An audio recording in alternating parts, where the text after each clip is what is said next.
पागल हो गई भाई भूल भुलैया 3 में जवान की एंट्री देख के।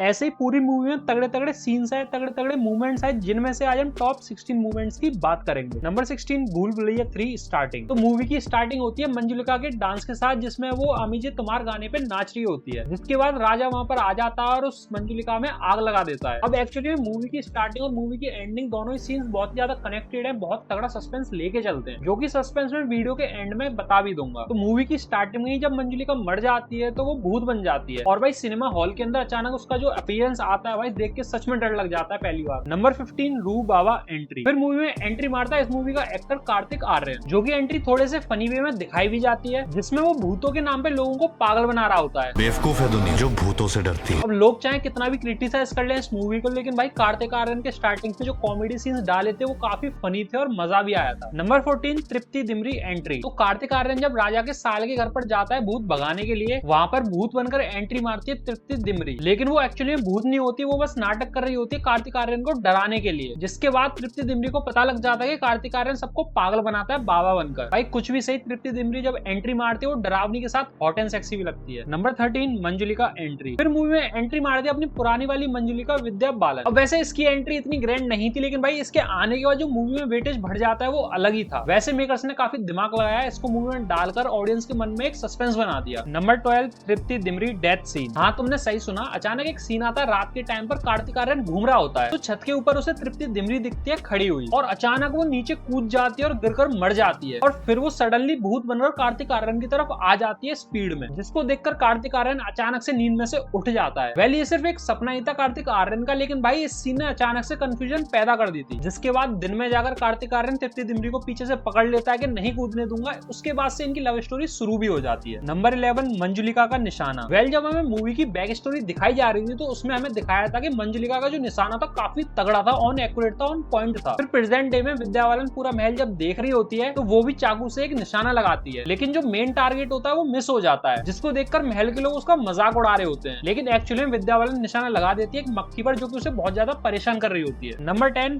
Fake Manjulika entry. अब जो मूवी के साइड एक्टर्स होते हैं वो मंजुलिका बनकर कार्तिक आर्यन को डरा रहे होते हैं ताकि वो वहां से भाग जाए। अब सच बताऊं, हॉल के अंदर जब अचानक से आवाज आती है उस फेक मंजुलिका की, चला जा यहाँ से चला जा, तो भाई सच बता रहा हूँ फटी थी, डर तो लगा था उस सीन। लेकिन फिर वहां पर विद्या बालन आ जाती है जो कि कार्तिक आर्यन को उस मंजुलिका के पास ले जाती है और उसमें थप्पड़ रख देती है। फिर कार्तिक आर्यन को पता लगता है यहाँ पर कोई भी मंजुलिका नहीं थी, उसको लोग पागल बना रहे थे। Number 9 Anjulika entry scene. फिर मूवी में आगे चल के पता लगता है कि मंजुलिका की एक और बहन थी अंजुलिका, जिसके बाद हमें एंट्री दिखाई जाती है माधुरी दीक्षित की। अब मैं तुम्हें बता दूं, जितना फोकस विद्या बालन पर नहीं डाला गया उससे ज्यादा फोकस माधुरी दीक्षित पर डाला गया था। इसकी एंट्री से लेकर इसका अपीयरेंस सब कुछ तगड़ा दिखाया गया था। अब माधुरी दीक्षित के आने के बाद बैक स्टोरी में थोड़ा सा करेक्शन होता है और हमें पिछला जो पूरी कहानी होती है वो बताई जाती है। Number 8 Anjulika and Manjulika dance. फिर जब हमें मंजुलिका की बैक स्टोरी सुनाई जा रही होती है तब वहां पर हमें माधुरी दीक्षित और विद्या बालन का डांस देखने को मिलता है आमीजे तुम्हार सॉन्ग पर, जो कि भाई सॉन्ग तो मास्टरपीस था ही, लेकिन भाई इन दोनों का डांस है आइकॉनिक बन जाता है। काफी समय के बाद हमें पर्दे के ऊपर विद्या बालन और माधुरी दीक्षित दिखी, और उससे भी तगड़ी चीज दिखी उनका डांस। अब उनके डांस में थोड़ी सी डिटेलिंग दिखाई जाती है, जिसको मैं अपनी डिटेल वाली वीडियो में डिस्कस भी करूंगा, तो चैनल सब्सक्राइब कर लेना उस वीडियो को देखने के लिए। नंबर 7 रूह बाबा ड्रीम्स। अब जब मंजुलिका आजाद हो जाती है तो कार्तिक आर्यन को सपने आते हैं, या फिर ऐसा कह लो उसे हेलुसिनेट होता है, या फिर उसको सच में लगता है कि ऐसा हो रहा है। अब वो वाले जो सीन्स हैं, वो वाले जो मूवमेंट्स है भाई काफी डरावने लगते हैं, उसमें हॉरर डाला गया अच्छे से, लेकिन जितना उसमें हॉरर डाला गया उतनी ही कॉमेडी भी डाली गई है। नंबर 5 रियल भूल भुलैया। अब कार्तिक आर्यन हवेली से डरकर वहां से भाग रहा होता है, लेकिन जब वो भागने की कोशिश कर रहा होता है तो घूम फिर कर वो हवेली पर ही आ जाता है, जो कि रेफरेंस दे रहा था इस मूवी के टाइटल भूल भुलैया को। अब वो अपनी कार खूब घुमाता है, पूरी डायरेक्शन में घुमा के देख लेता है, लेकिन वो घूम फिर के वो हवेली पर ही आ जाता है। ऐसे ही राजपाल यादव और उसकी टीम जब हवेली में से डरकर वहां से भाग रहे होते हैं अपनी रोल्स रॉयस पर, वो भी बार बार घूम घूम के हवेली पर ही आ जाते हैं, जिस बीच एक्सीडेंटली राजपाल यादव खाई में गिर भी जाता है। नंबर 4 भूल भुलैया कॉमेडी सीन्स। अब जैसा मैंने बोला इस मूवी में कॉमेडी काफी डाली गई है, ऑन पॉइंट तो नहीं, लेकिन भाई जितनी भी डाली गई है उसे देखने में मजा आता है। जैसे कि एक सीन में राजा कार्तिक आर्यन को शाही भोजन खिलाता है, जिस शाही भोजन में सिर्फ एक रोटी, नमक और प्याज होती है। उस खाने को देखकर कार्तिक आर्यन मना कर देता है, तभी राजा और उसका अंगरक्षक उस रोटी को छीनकर खाने लगते हैं आपस में ही। ऐसे ही फनी मूवमेंट डाला गया है कार्तिक आर्यन की फोन रिंगटोन में। कार्तिक आर्यन ने अपने फोन की रिंगटोन में एक हॉरर म्यूजिक डाल रखा था, जब भी उसका फोन बजता था वो खुद ही डर जाता था। बाकी मूवी में और भी रेफरेंस डाले गए इस हॉरर ट्यून से, जो कि काफी फनी भी है। फिर एक और फनी सीन है जिसमें कार्तिक आर्यन डरकर वहां से भाग रहा होता है, तो तृप्ति दिमरी उसे रोकने की कोशिश करती है, लेकिन भाई कार्तिक आर्यन उसको रिप्लाई देता है हट करके, तो मजा आ जाता है।